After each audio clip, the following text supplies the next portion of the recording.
Welcome, ladies and gentlemen, to the most hellacious pay-per-view in all of JWF. It's time to go to heck in a sec. I'm your host, Silver Spoon, joined as always by the man who created this horrifying show, Captain Tibbs.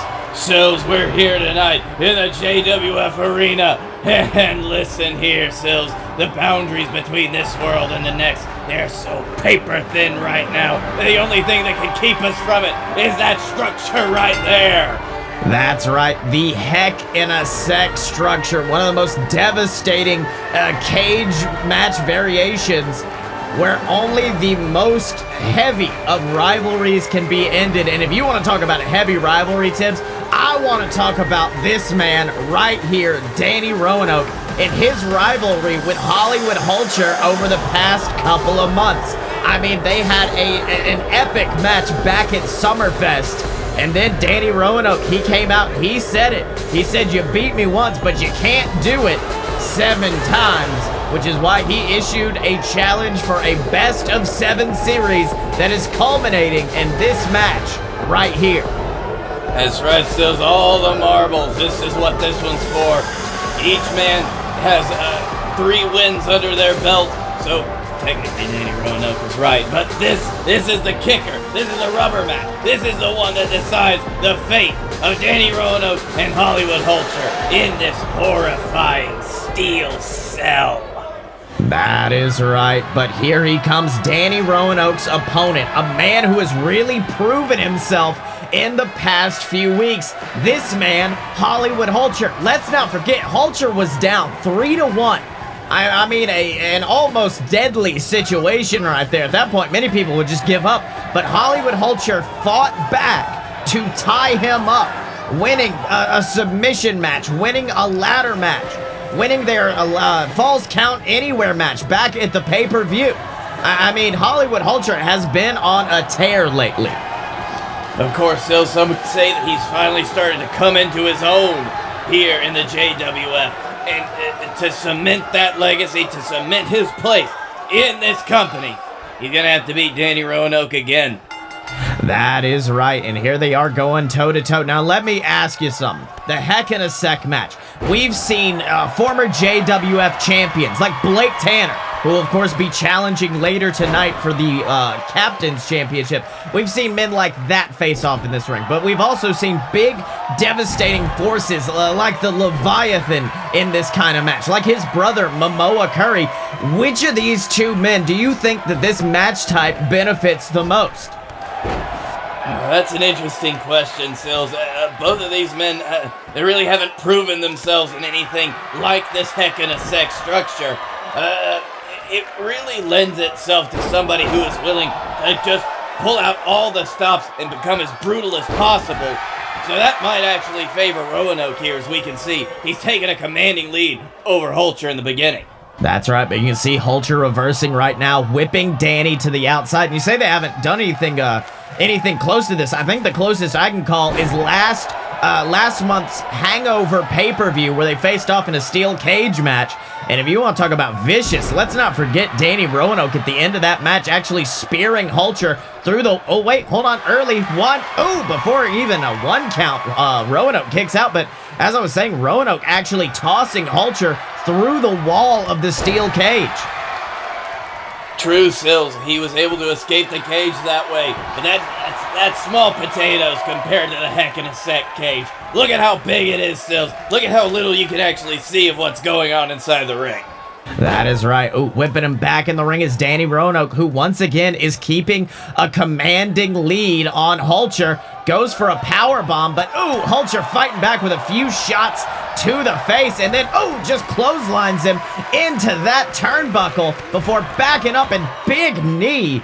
Hulcher showing a lot of viciousness in this match. Goes for the pinfall. 1, ooh, kicking out once again. Neither of these men are able to get even a commanding pinfall over the other at this point. No, it took the longest time for Hulcher to get a lead in the momentum of the match to where he was commanding any part of it. It looks like he is still staying in control of Danny Roanoke right now, but it looks like he's going to have to go to some dark places to actually end him. That's right, but I mean, you just saw it right there. Danny Roanoke whipping Hulcher to the outside, but unfortunately, it looks like Hulcher is already taking advantage, but ooh, big elbow strike from Danny, fighting back, and ooh, super kicking him into the wall of this hellacious structure. And now at this point, Tibbs, this whole rivalry has been about outsmarting one another. It's been about your in-ring IQ, your in-ring intelligence. And in this match, you ain't gotta be intelligent. You just gotta beat the hell out of another person. And oh, that drop kick may just do it. That is very true, Sills. It can be a good place for somebody who can strategize. You're gonna have to be able to strategize inside that ring. It's Hollywood Hills from Hulcher to Roanoke. 1, 2. Ooh, kicking out at the last minute is Danny Roanoke. And you gotta think that's mind games from Danny Roanoke right there, because we have seen him kick out of the Hollywood Hills in the past. We've seen Danny Roanoke survive that move. Keeping it till the very last minute, that's just gotta be playing mind games on Hulcher, who he just sends into the air unceremoniously. Very true, Sills. Of course, at this point, Danny Roanoke has felt the Hollywood Hills so many times that he might have been able to strategize a way around it. Big Skyliner right there, though. 1, 2. Ooh, kicking out once again is Daniel Roanoke. But once again, that's just showing the cleverness that Hollywood has got going on right now. Because you got to remember, a long time ago when it came with Hollywood Hulcher, he'd just go for his moves. He wouldn't try to be clever about it. But you saw him. He went for that typical spot, throw him across the ropes, drop down, jump over. He had Roanoke expecting something else, hit him with one of his biggest moves. Oh, and speaking of big moves, though, it looks like Danny has come back, and he's about to try to go for one of his own. Picks him up on the shoulders. Could we see it? Oh, wait, getting in position. Black Mirror! Straight to the skull. Goes for the pinfall. 1, 2. Ooh, barely. Once again, last minute kicking out. It's Hulcher. You can see that knee catching Hulcher right in the jaw right there, Sills. I thought it knocked him out for a second. That's right, and if you want to hear the backstory of Hollywood Hulcher of all of these matches tonight, make sure to subscribe to JWF Monday Night Ignition. It is the world's first ever audio-only wrestling company. Tibbs, let me tell you something. Genius idea to have the wrestling show be only audio-based. Sills, trust me, it saves so much in pre-production costs, you wouldn't believe it. That's right, you can see Roanoke just whiffing it off of that big elbow drop attempt, and it's allowing Hulcher the opportunity to come back. Beautiful basement drop kick right there. Hulcher now looking to be firmly in control, but Danny's still fighting back. Danny's still coming at it, and look, he has got some fury growing at him, and in the past, we have seen Danny as somebody who doesn't like to give into that fury. He considers emotion one of the biggest weaknesses a professional wrestler can have, and Hulcher has used that to his advantage in the past, but unfortunately it looks to be not paying off right now. I will say, Sills, especially with this specific match type, it almost requires somebody to become emotional, to give in to those darker desires. If you're trying to control yourself too much, you might find yourself on the wrong end of a steel cage, is all I'm saying. Or the wrong end of the Hollywood Hills. Straight down, but Hulcher's not done. Hulcher's not done. Could be looking for the walls of Hulcher, that submission he likes to use, but unfortunately Roanoke took advantage of that momentary lapse, and he has Hulcher bleeding off of that big neck breaker, and I think that momentary lapse might have just cost Hollywood Hulcher the best of 7 series. That's a very good point, Sills, and it looks like Danny Roanoke's got him up again. But wait, those big forearms, those big elbows to the side of the head, big forearms to the side of the head, and he set him up. Oh, and third time might just be the charm right there. Third, Hollywood Hills. And like I said, he doesn't want to pin him. He doesn't want to take him out. He wants to make him tap out to the walls of Hulcher. And he's done it. He's done it. Hollywood Hulcher has tapped out Danny Roanoke and won the best of 7. That's it, Sills. huge victory for Hollywood Hulcher. Makes up for months of pain, months of anguish that Danny Roanoke has put him through. Hollywood Hulcher has finally cemented his place here in the JWF. You want to talk about months? Why don't we talk about years? Like Hollywood said, Danny basically bullied him out of the wrestling profession for about 3 years until he finally made his opportunity. He took his opportunity to return. And that's been the one thing sticking in Hollywood's craw, though, are the words of Danny Roanoke, are the bullying phrases that he's used. And Hollywood decided tonight enough was enough, and he decided to shut up Danny Roanoke for good. Enjoy your victory tonight, Hulcher, because when tomorrow comes, you can go on to bigger and better things.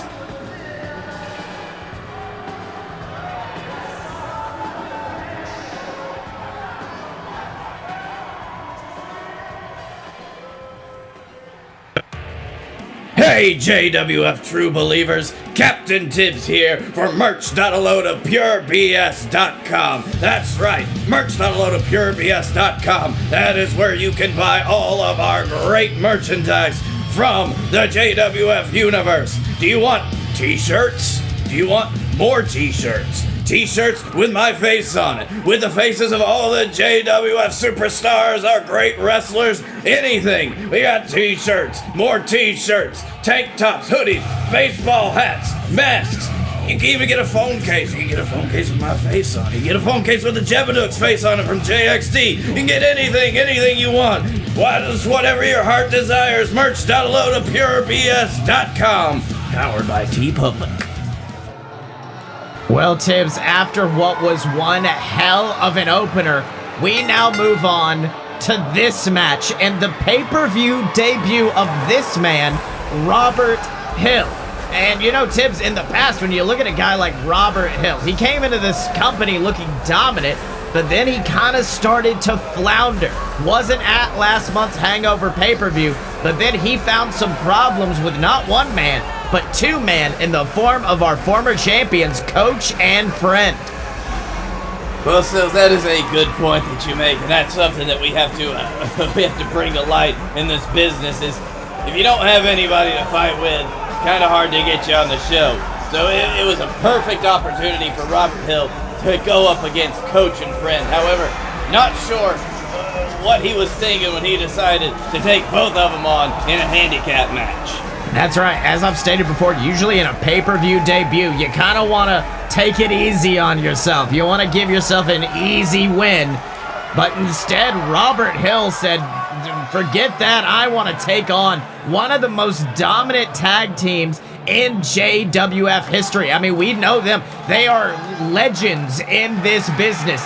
They faced off against great teams like the BS at WrestlePalooza. They are dominant. And I'll be honest, I think Robert Hill may have bitten off more than he can chew trying to take on the team of Coach and Friend. Of course, Friend being Honey Mustard David Jenkins. This all started, Sills, a little while ago.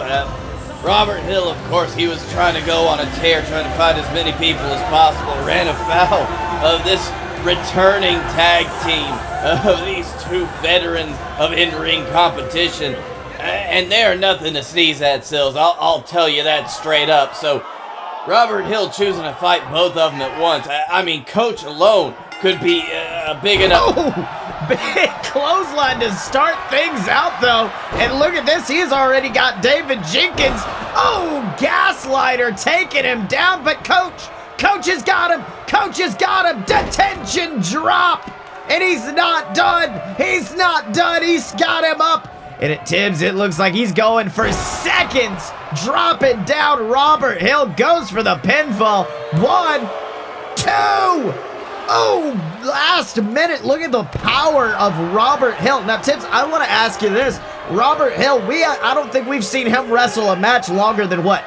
1 minute, 2 minutes, if that. And I think at this point in this match, that's going to be the real testing grounds of the man known as Robert Hill. If he can go the distance, if he can last against these two dominant legends. True, Sills. It is hard enough to last more than a few minutes in a match if that's all you've been doing against one opponent. Now he's got two opponents fighting him constantly, giving him almost no room to breathe. Oh, wait a minute. Gaslighter on the coach, but unfortunately Honey Mustard right there to break it up. And that's the other danger in this match. If Robert does manage to sneak out with one of those dirty hills, if he does manage to pin one of these men, he's still got to take out the other one. He's basically wrestling two back-to-back matches. Meanwhile, what in the world is David Jenkins doing? Got Robert hung up in the tree of woe, and David is looking to soar, Tibbs. Oh, big drop kick.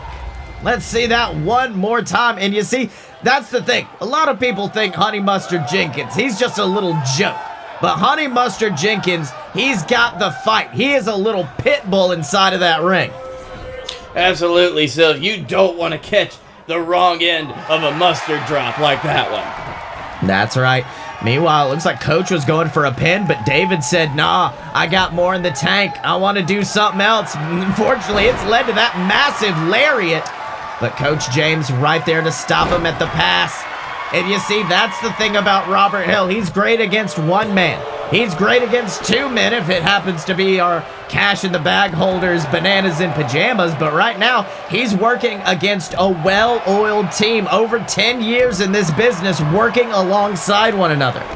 Yeah, and this is a good strategy on the part of Coach and friend specifically. Every time Robert Hill gets something big off, he was always hitting Honey Mustard, and then Coach would always pick him up. But now it looks like Robert Hill's got him in a position where he knocked Coach out. But no, Coach is already back in, Sills. He's already back in to take down Robert Hill. That's right, went for that big Fisherman Buster, took out Jenkins, but unfortunately it's allowed Coach James to get the advantage. And I think this big aura that has been surrounding Robert Hill, I think this aura of being the undefeated newcomer in this company, it's definitely leading to a more vicious side from Coach and friend than we've seen in the past. Because look at this, Robert Hill is unable to move. He is tied up in the ropes, and Honey Mustard Jenkins is about to add a little kick of mustard right to the jaw. There it is, Sills. That is why you can never underestimate a great tag team like this. Even if you're as powerful as Robert Hill, even if you are a stone bulwark, a tank of a man like he is, against such great strategy, planning, and just chemistry, Sills. That is what makes Coach and Friend great. What the fuck? Robert just kicked out at one off the kick of mustard, Tibbs, and then kicks out again. What the hell is this kid made out of? You know what, Sills? Steel and propane, as they say.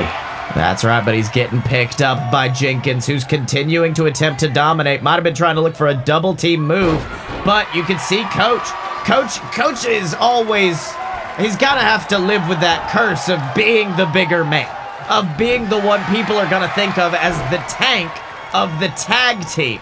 And I think letting Jenkins do what he can, that's really a smart move from Coach here.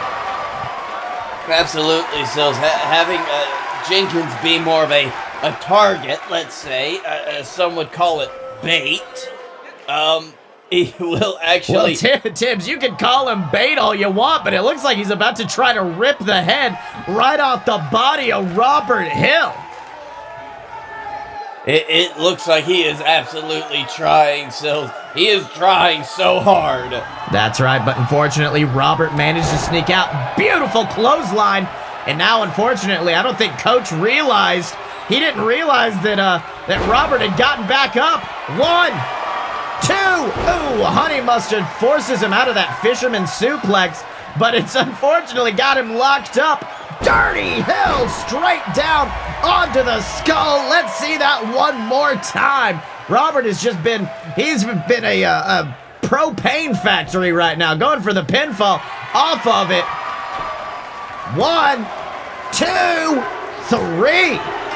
And he has taken out one half of this team. And I do need to correct myself. Earlier, I referred to that double underhook DDT as the Dirty Hill. He now refers to it as the Gaslighter. That was his move back. That was how they called it back in JXT, where, let's not forget, Robert was a dominant force there as well. Robert, a former JXT BS champion, a former JXT World Heavyweight champion. He has been dominant of just about everywhere he's went. So, Sills, would you say that you've been gaslighting the name of his finishing maneuver? Yes, but unfortunately, detention, death drop. 1, 2. Robert kicking out like it was nothing. And unfortunately, he's now back in place. Coach with a shoulder tackle. Then a second. Robert's got to do something big. Goes for a swing, but instead slammed for his troubles. And I think Coach James has him exactly where he wants him. But Robert just got up to his feet like it was nothing. The resiliency, the endurance that Robert Hill has built up. His body is something that unthinkable. That's right, and he has got Coach back on. Might be looking for that fisherman suplex once again, and he gets it, holds on. 1, 2. Ooh, kicking out is Coach James. And now at this point, Robert knows he's got it left in him. That one gaslighter, that one big DDT levels Coach James. And Tibbs, they were dominant. They were brutal, but unfortunately, Coach just kicked out. And look at Robert just screaming at our referee, Shibata, basically asking him, what the hell was that? There it is, Sills. I would not count out Coach James just yet. He is, as we've mentioned, a veteran of many years in this business. Oh, but look at that. Look at that, Robert with a steel chair. Robert bringing a steel chair into the ring. And look at this. He's almost treating it like it's just Sunday morning. Beautiful bulldog into the center of the ring. And at this point, if you're Robert Hill, you know it's almost over. But that steel chair, I just can't believe this would happen with this man, this dominant force, as he just sends it head first straight into it. And now he is calling for something big, Tibbs. Oh, but Coach reversing. And now this is also interesting. Both going off of these submission moves. Both Coach James and David Jenkins have been trying to get Robert Hill to tap, which, let me tell you something, I've seen Robert Hill's pain tolerance. I've seen his matches down in JXT. I don't think that's a smart move. No, Sills, that's going to be an extra hard order. That might actually work to the detriment of both Coach and friend, especially Coach, trying to get him to tap out instead of trying to use a power move to just knock Robert Hill dizzy for long enough to get the pinfall. That's right, but it looks like Robert Hill's been bloodied, but he still reversed.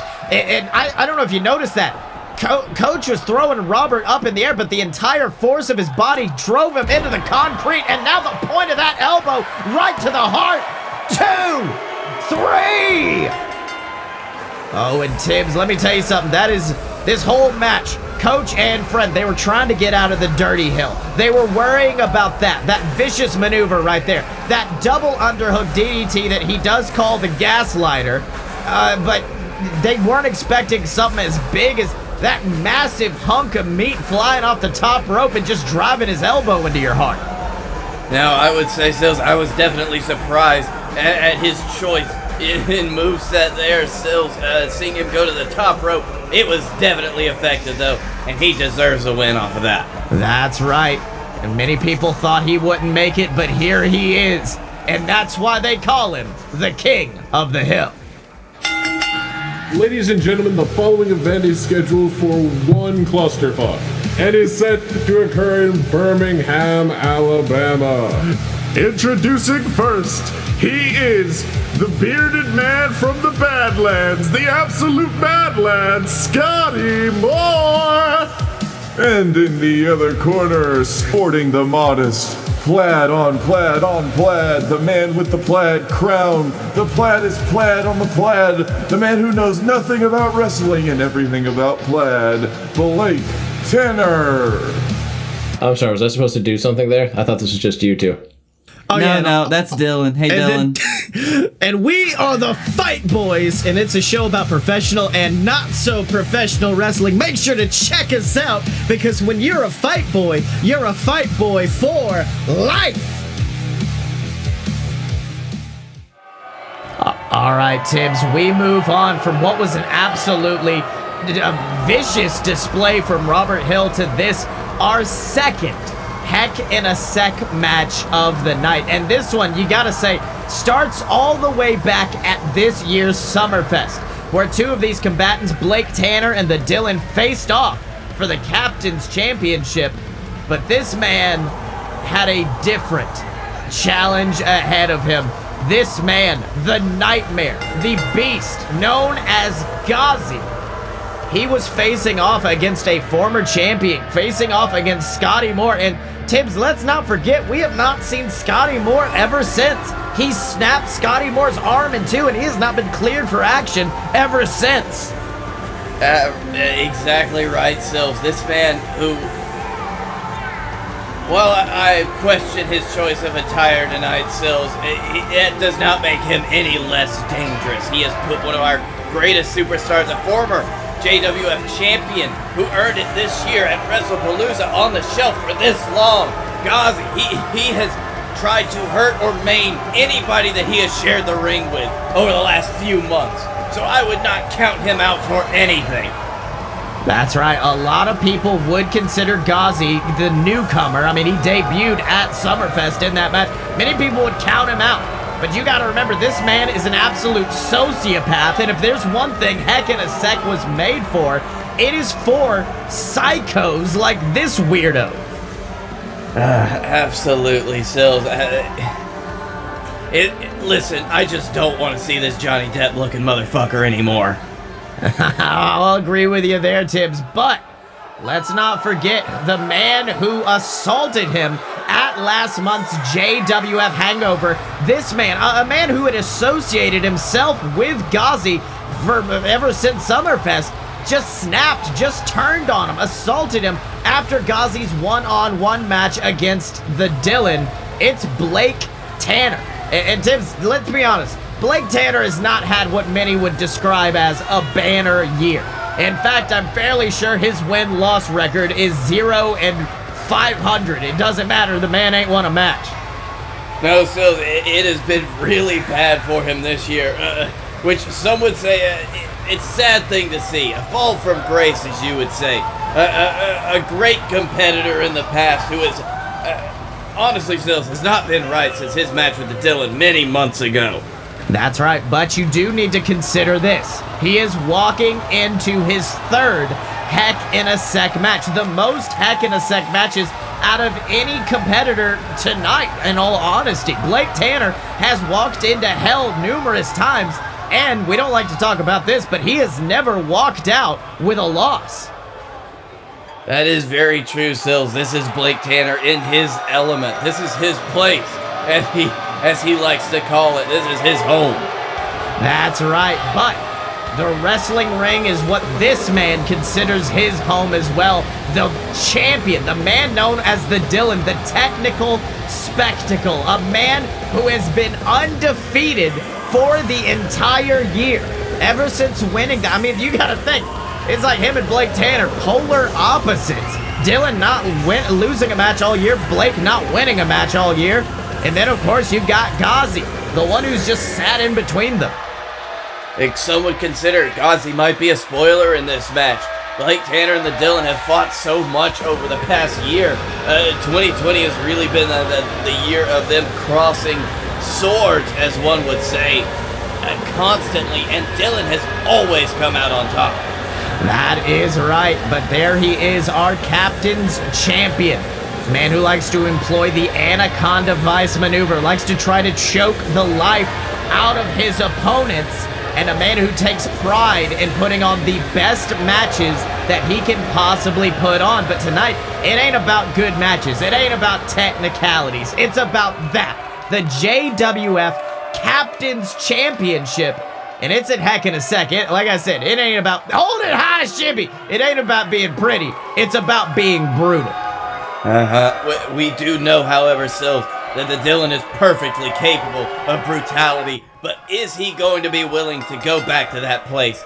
to win this match. Oh, but look at this. Blake just tossing Gozzie to the outside, trying to make this thing a one-on-one match as fast as possible. Like you said, this all started back in February. Blake Tanner's losing streak, for lack of a better term, like that has lasted ever since the Dylan absolutely decimated him at expiration date earlier this year.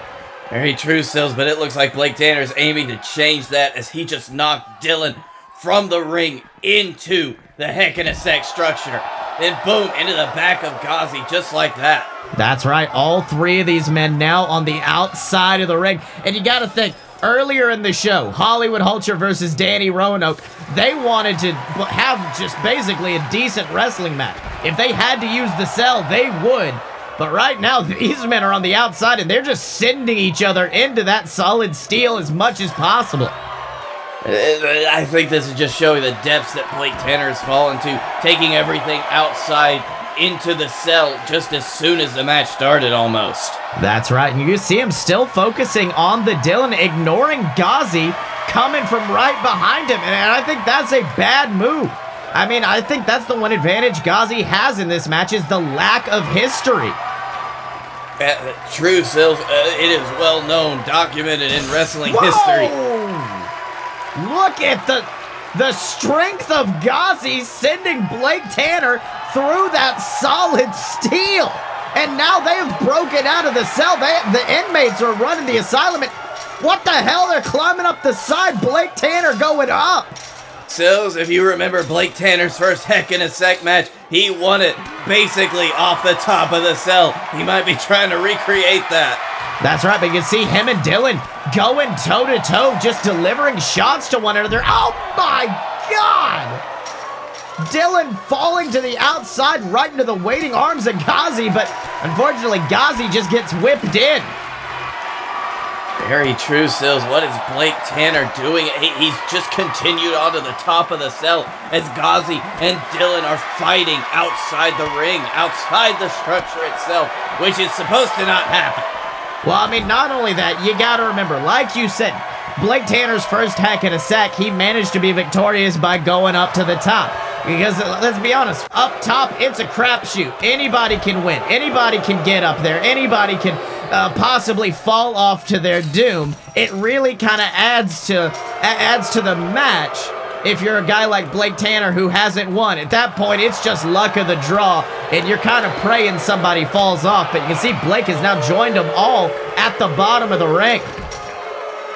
Very true, Sills. We have moved into a more of a clusterfuck material, as some would say. Now, Blake Tanner's going to the top of the ring again with the Dylan. That's right, Dylan joining him, and once again, Gozzie kind of being a non-entity in this match, being stuck at the bottom, while Blake and Dylan just dueling out on top of the cell. And Tibbs, that might be record time we have seen two men absolutely climb to the top and start to cause brutality. Very true, Sills. Like I said earlier, this looks like a return to form for the Dylan. Looks like a return to his vicious, deep, dark-seated self to try to take both Blake Tanner and Gozzie to task. That's right, man. You see Gozzie finally joining them at the top. Gozzie trying to, oh, look at that, falling right down onto that metal beam. And let me tell you something, it's dangerous no matter where you're at. You're either going to fall onto a pure beam of nothing but metal, or you're going to fall onto one of those grates that we know in the past have the danger of just absolutely falling out from underneath you.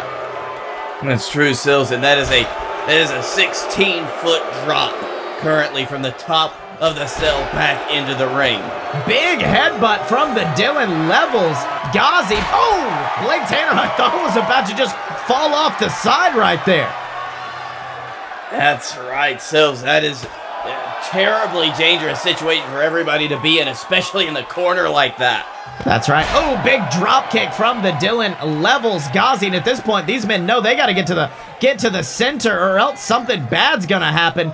Oh my God! And that could have broke bad real quick right there. That's right, Sills. That suplex. You saw Blake Tanner almost falling. Blake Tanner almost falling off of the side of the cage. Had to catch himself. Meanwhile, the Dylan. I think the Dylan at this point, this year, he has learned about a little thing I like to call risk reward. And at this point, I think he's like, I can just let these two men beat the living hell out of each other on top of the cell and pick up the scraps when it's over.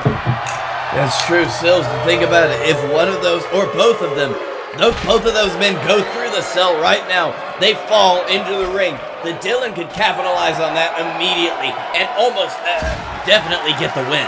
That's right. You see Dylan, at this point, Dylan's just watching. Dylan's just enjoying his time down there. Oh, but wait a minute, Gozzie. Gozzie's got him up. Oh, my God! And look at this.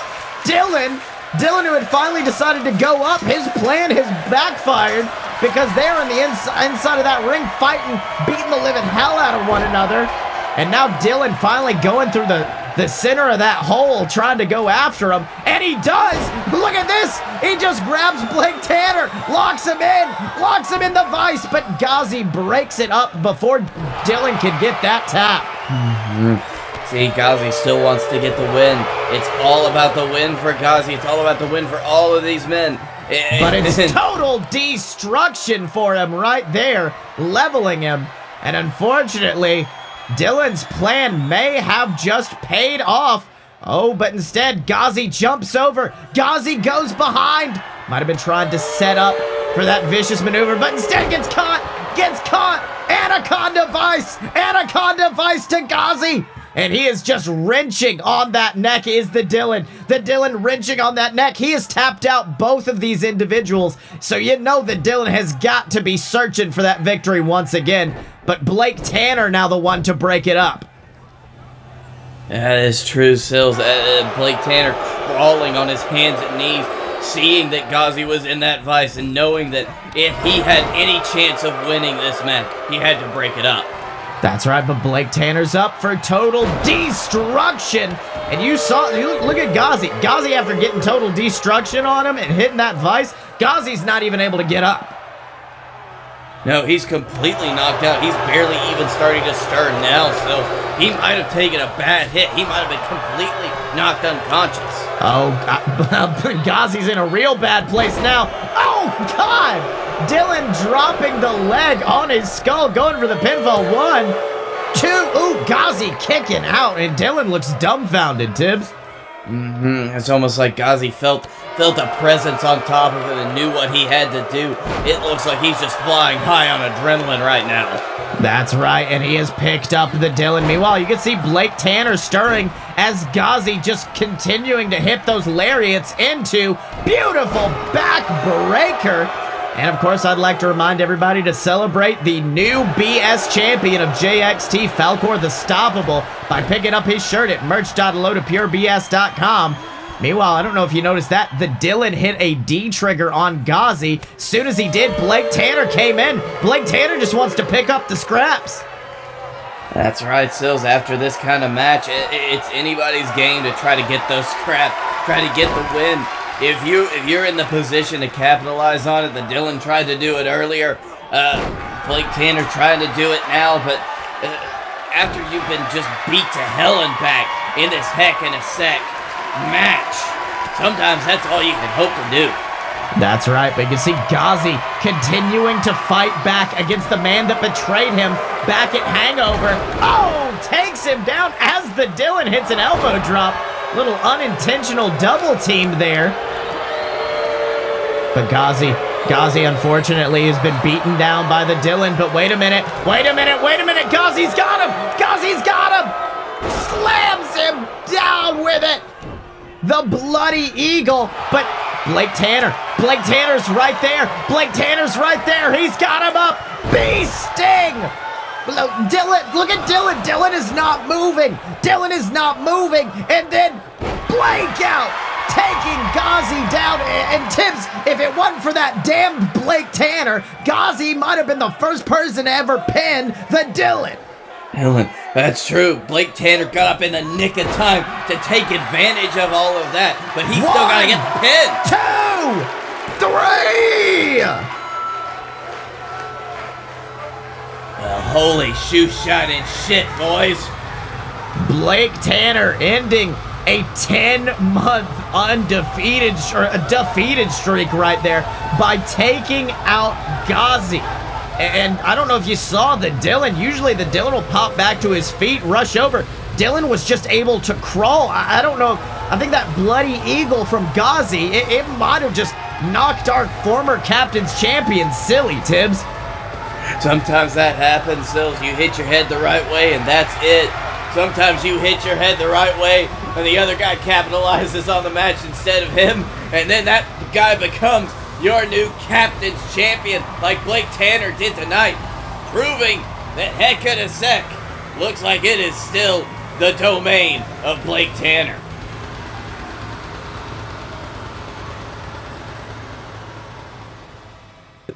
This summer, 2 men save the world.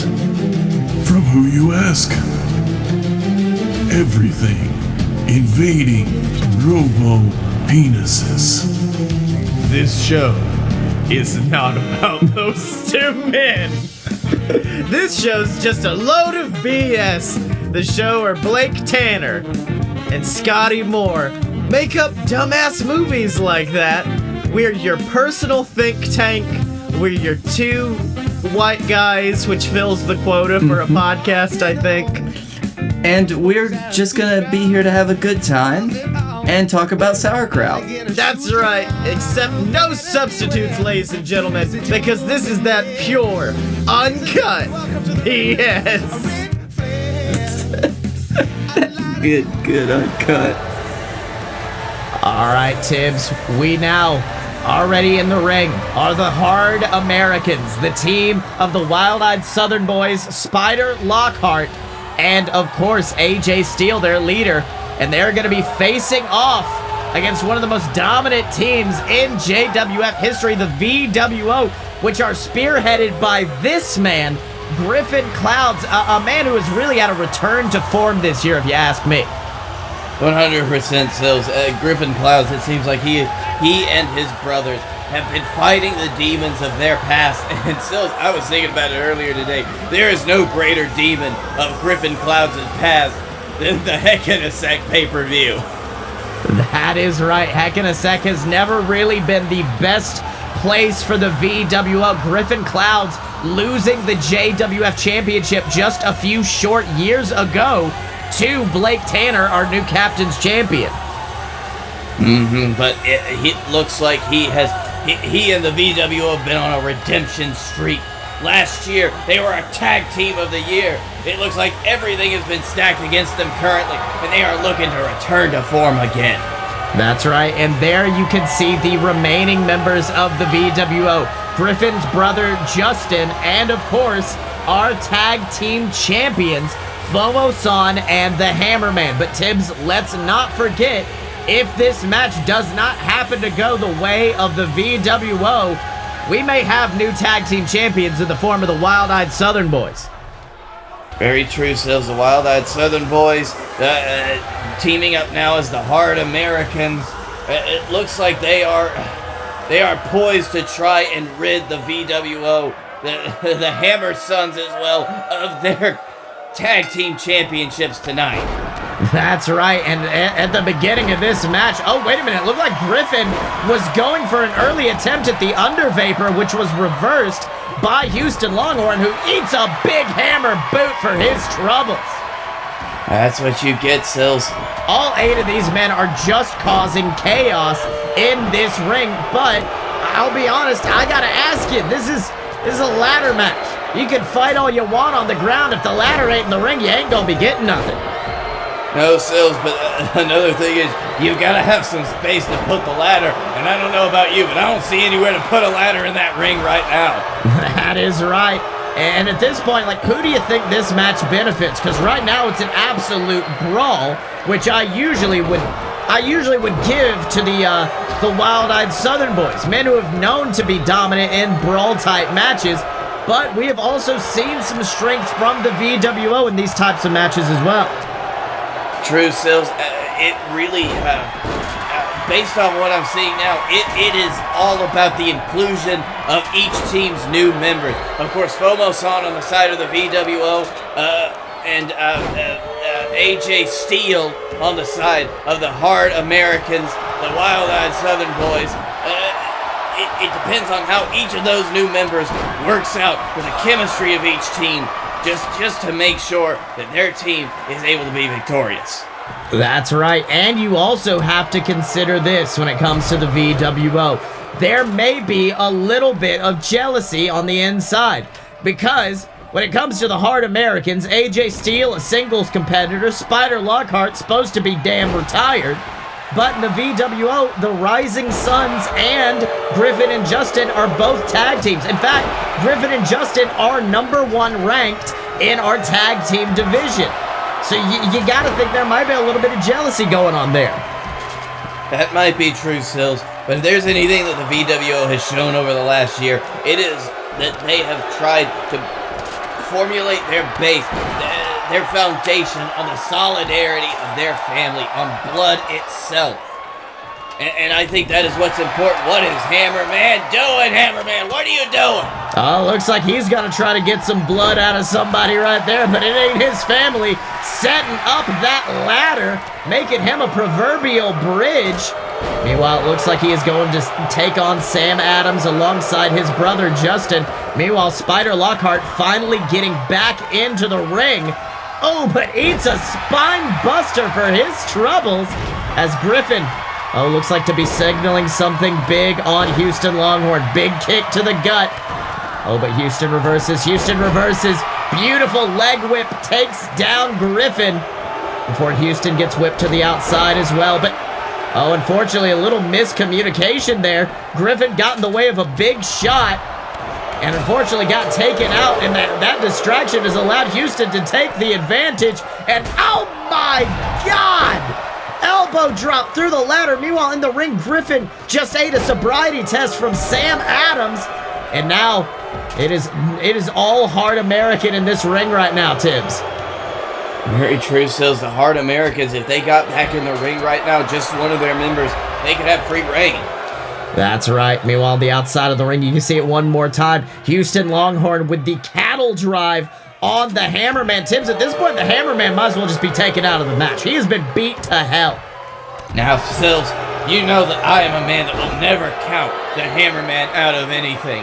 If anything, adversity makes the hammer grow stronger, as some would say, and as I would say specifically. Well, meanwhile, in the ring, Griffin tossing Sam to the outside. He's got Houston up. Under Vapor takes him down, but look behind him. Sam Adams climbing to the top. He has that briefcase, which does contain both of the JWF Tag Team Championships. Of course, Sills, that is the goal for tonight. Each one's respective tag teams. Each team, if they grab that briefcase, that's it. End game. 100%.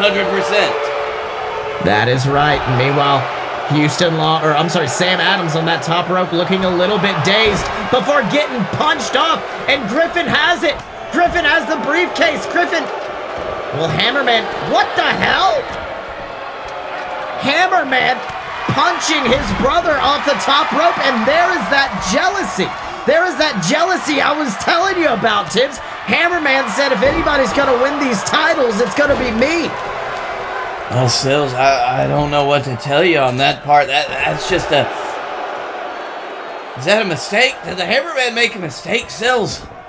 I don't know. It may prove to be a deadly mistake right now as inside the ring. Oh, big boot from Justin. Finally takes down Spider Lockhart and then spine busts him for good measure. And now Justin Cloud's climbing to the top. Justin climbs and he has the briefcase in hand. Luckily, Hammerman seems to be distracted. That's true, Sills. If not, then he might be as much of a threat right now as all of the Hard Americans, the Wild-Eyed Southern Boys, Spider Lockhart, AJ Steele. It turns out if you get in the way of the Hammerman, no matter what, doesn't matter who you are, could be family, you're gonna get got. That's right. Meanwhile, on the outside of the ring, big lariat from Houston Longhorn takes down Fomosan, and that's the unfortunate thing. Our tag team champions have looked to be the weakest of the VWO. Griffin has been dominant, well, not currently, as he's about to eat another sobriety test, but It's almost seemed like Fomo-san and Hammerman have not been able to get their heads together as Hammerman just gets tossed off the top. And of all the fucking people, Sills, AJ Steele is up there on the ladder trying to get that briefcase, and last Sills, minute. it looked like he was about to do it, if not for a well-timed removal of his base as the ladder under him. That's right, big power bomb from Justin. That cumulonimbus takes out Sam Adams. And now, oh, wait a minute. Looks like he has a second one up and ready. Oh, double teaming him. Griffin hits him with the ladder as he goes down. Behind Griffin Clouds, once again poised to be the man that goes up and gains those tag team championships for his family. That's right, he has the briefcase in hand. You can see AJ Steele behind him, but Griffin has it. Griffin Clouds has done it. He has grabbed that briefcase. He has saved the tag title reign of his brother, the Hammerman, and of course Fomo-san. And you gotta think there's gonna be an awkward dinner tonight. It is going to be a rough night at the Cloud family household. If anything, Sills, I wouldn't want to be a fly on that hotel room. That's right. But there they are, Tibbs. The VWO Tag Team of the Year last year, and the Rising Suns looking poised to get Tag Team of the Year this year. But this infighting, if they keep that up, I don't think either of them are going to walk out of this year with championship gold. We'll have to see, Sills. What's up, everybody? It's everyone's favorite commentator, Silver Spoon, here to remind you that if you're enjoying the show, if you're enjoying this great JWF pay-per-view, maybe consider giving back over at patreon.com/a-load-of-BS. That's right, for the price of a cup of coffee a month, you can support us, the Fight Boys, a load of BS. The entire network can benefit from just a few dollars a month from you. In addition, you get exclusive content like Wrestling History X from the Fight Boys. You get to check out old episodes of JWF. They're all waiting for you over there on patreon.com/a-load-of-BS. All right, Tibbs, now we move on to a match that I know you have got some personal stakes in, as your son, Chuck Tibbs, attempts to regain his JWF World Heavyweight Championship. But it honestly seems like Chuck's coming into this with a lot more confidence than I would have expected out of him. Very true, Sills. At the start of this, I thought that Chuck would come in with a little bit of trepidation, more of a strategy, but it looks like he's come to play, as it were. Well, he seemed a little shaken ever since losing his title last month to, of course, our current champion, Guy Fieri. Chuck has always seemed a little bit unshaken by that. And now Chuck's coming in with all of this new confidence, but let's also remember, Chuck has stepped into this structure before, albeit a fatal four-way match, but he knows he at least has that over our current champion, a man who has never stepped foot into this structure until today, the King of Flavortown, Guy Fieri. And Tibbs, it shocked the entire world when Guy Fieri pinned Momoa Curry, of all people, one of the most dominant forces in JWF history, pinned him to secure his victory and become the JWF champion. A truly monumental upset, Sills. One that the repercussions of have not been felt fully yet. One that we will feel a year's time from now. In the fact that now Momoa Curry is no longer able to challenge for that championship, we might be, if Chuck is unsuccessful tonight, in for a long night of Fieri. That's right, Tibbs. I mean, not only that, I mean, many people are describing that as the beginning of the end for Momoa Curry. And of all people to do it, one of his most hated rivals, Guy Fieri. I mean, let's not forget, Guy Fieri attacked Momoa's damn daughter down in our JXT developmental territory. The man is a bastard. Ladies and gentlemen, the following match is for the JWF Championship. In the left corner, he is your former champion, former captain's champion, Chuck Tibbs. And in the right corner, he is the King of Flavortown, former tag team champion and current JWF World Heavyweight Champion. He is Guy Fieri. All right, Tibbs, and there you can see Guy Fieri handing it off that championship that has belonged to legends in this business, men like Momoa Curry, men like Chuck Tibbs. Hold it high, Shibby! And Godspeed to whoever wins. That is right. I mean, we have got a epic series of pay-per-views coming out. Like, hell, whoever wins this is more than likely going to be heading on to WrestlePalooza. Whoever wins this, we could see in the WrestlePalooza main event. And it looks like Guy Fieri is giving Chuck no time. No, he has not let Chuck have a moment at all. He has turned on the gas from the start. Sills, Guy Fieri, it looks like he wants to end this one quick. Well, I mean, not only that, we talk about the mystery of the Heck in a Sec structure, the deadliness of this vicious structure. As long as you're between those ropes, it's just a wrestling match. Albeit of one of the most violent ones of your match, of your life. But we know that Guy Fieri, he can bring violence in a normal wrestling match. I think if I was Chuck Tibbs at this point, I'd start taking it to the outside. I'd start using that steel to my advantage right now. To be completely honest, Sills, I think I agree with you. The steel in the Heck in a Sec structure, only serves to give whoever decides to use it an edge, as it were. That's right. It looks like Guy Fieri had an advantage, but Chuck turning him around before clotheslining him in the back of the head, but Guy Fieri immediately with a back body drop. Seems like no matter what Chuck starts doing to get an advantage, Guy is just right there. I mean, look at this. Just wrenching on the back, trying to just break the back of Chuck Tibbs. A terrifying display, Sills, but Chuck able to fight out of it for now. And it looks like he's finally starting to go wild. That's right, but look at Guy Fieri. Guy Fieri taking advantage, just sending him back into that metal. And let me tell you something, that ain't like falling back against a wall. Those gaps in that metal, that causes lacerations. That can cause pain to the spine. Very true, Sills. Of course, as I mentioned before, this structure only exists to cause pain, and it only exists for those who are willing to use it.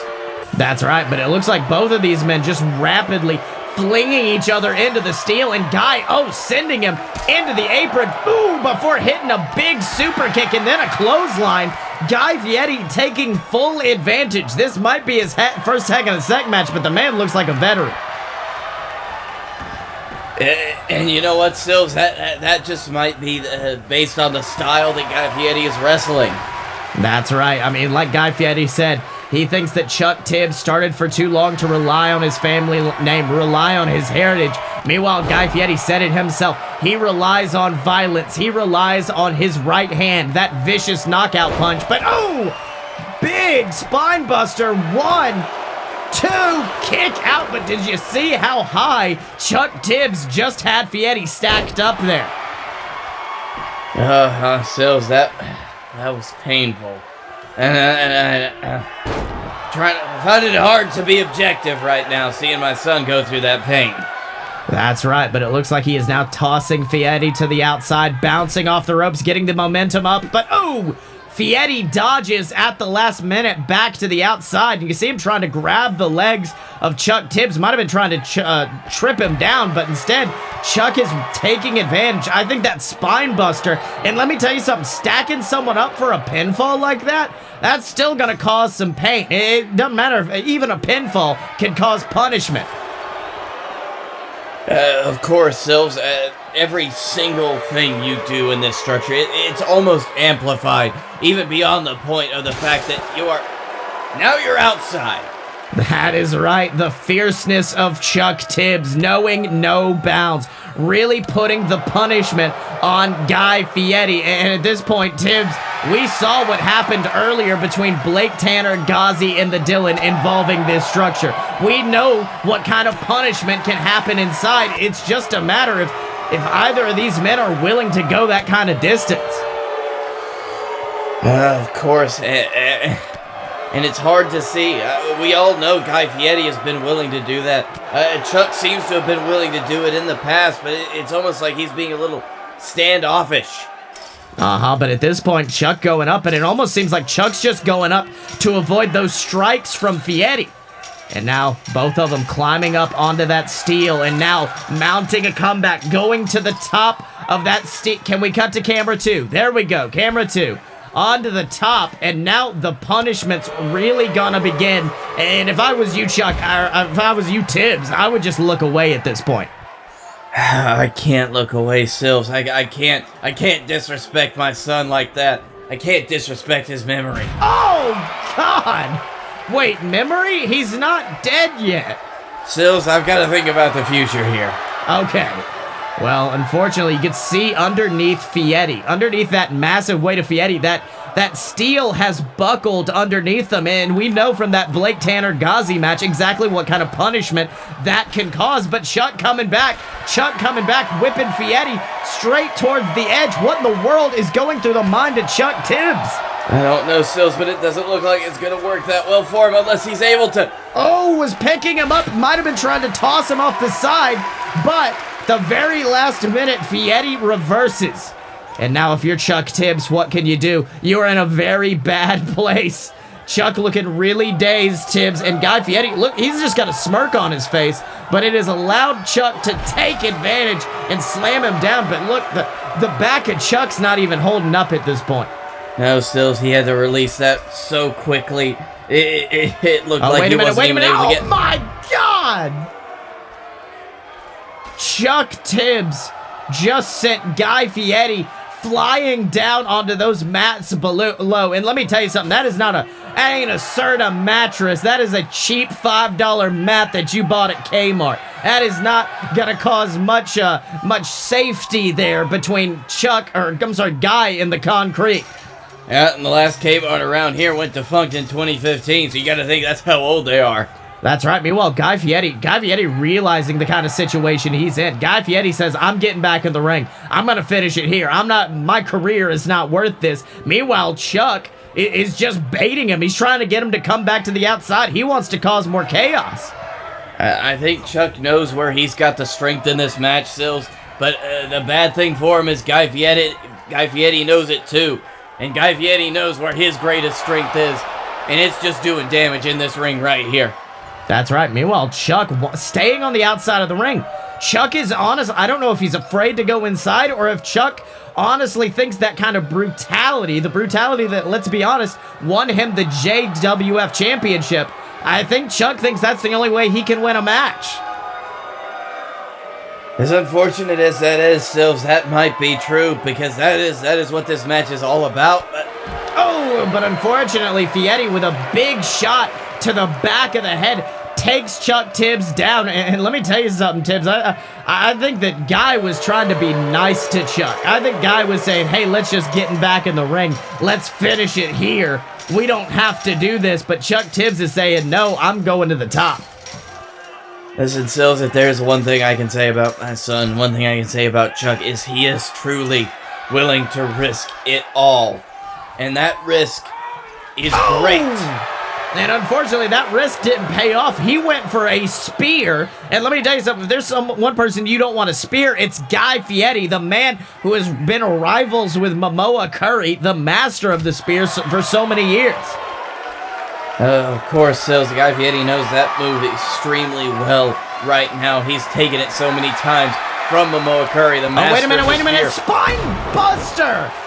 Sending Fieri through the top of the cell. And let me tell you something. That is the advantage Chuck Tibbs needed. He has sent Guy Fieri off the top of the cell, through the cell. Chuck Tibbs putting on all of what he's got.